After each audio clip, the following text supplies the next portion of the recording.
आप जरा ये वीडियो देखिए। હા એ શું કર્યું સાંજનું શું કરતો છે હા હા હા મેં કંઈ કેવું તે તને સમજ હવે જો આ તારો હાથ ઈ અમુક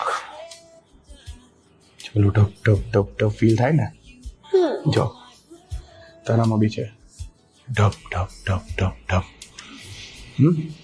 હવે આ ધબ ધબ છે ને આ ધબ ધબ ધક ધક ધક ધક પાપા તારી છાતી પર માથું મૂકીને સમજે ને તારું ધક ધક તે ધક ધક તારી પાસે બી છે તે ધક ધક મારી પાસે બી છે સમજ્યો કોઈ બી સમજ ધ્યાનથી સમજજે કોઈ બી આપણા કરતા જુદી રીતે દાદાજી કરે ને तो ते कई खराब मानस नहीं।